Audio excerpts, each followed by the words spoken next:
നമ്മളെല്ലാവരും പ്രൈവറ്റ് ബസ്സിൽ കയറുന്നവരല്ലേ.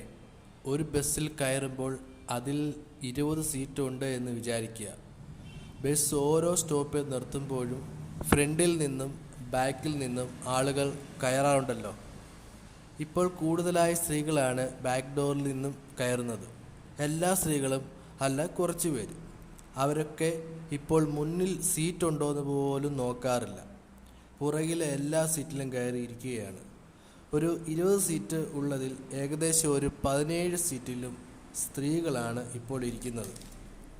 അതുകൊണ്ട് പല ആണുങ്ങളും നിന്ന് തെള്ളുകൊണ്ടാണ് യാത്ര ചെയ്യുന്നത്. പ്രായം കൂടുതലുള്ള ആണുങ്ങൾ വന്നാൽ പോലും ചിലർ എണീറ്റ് കൊടുക്കാറില്ല. ബാക്കി 3 സീറ്റിലിരിക്കുന്ന ആണുങ്ങളായിരിക്കും ചിലപ്പോൾ എണീറ്റ് കൊടുക്കുക.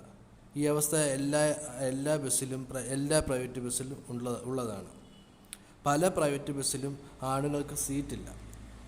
ഇതിനോട് നിങ്ങൾ യോജിക്കുന്നുണ്ടോ ഇല്ലയോ? ഉണ്ടെങ്കിൽ ലൈക്ക് ചെയ്യുക, കമൻറ്റ് ചെയ്യുക. പല പ്രൈവറ്റ് ബസ്സിലും ഇതുപോലെ തന്നെയാണ് സംഭവിക്കുന്നത്. ഇപ്പം എല്ലാ സ്ത്രീകളും അല്ല, കുറച്ച് സ്ത്രീകൾ മാത്രം. ഇപ്പോൾ നമുക്ക് ഈ ബസ്സിൽ ഫ്രണ്ടിൽ കൂടെയും കയറുന്നവരുണ്ട്, പുറകിൽ കൂടെയും കയറുന്നവരുണ്ട്. അപ്പം ചില ആൾക്കാരൊക്കെ പുറകിൽ കൂടെ സ്ത്രീകളൊക്കെ കയറിയിട്ട് മുന്നിൽ സീറ്റ് ഉണ്ടായിരിക്കും, പക്ഷെ ആ ഉണ്ടെങ്കിൽ പോലും ആ സീറ്റിൽ ഇരിക്കത്തില്ല. എന്നിട്ട് അവരെല്ലാം കൂടെ വന്നിട്ട് പുറകിലത്തെ സീറ്റിൽ ഇരിക്കുന്നത്. അപ്പോൾ പുരുഷന്മാരൊക്കെ അടുത്ത ഓരോ എന്താ പറയുന്നത്, ഓരോ സ്ഥലത്ത് സ്റ്റോപ്പിൽ നിന്ന് കയറി കഴിയുമ്പോൾ അവർ ചുറ്റിനും നോക്കും ഏതെങ്കിലും സീറ്റുണ്ടോ. അപ്പോൾ ഒരു 90% സീറ്റിലും സ്ത്രീകളാണ് ഇരിക്കുന്നത്.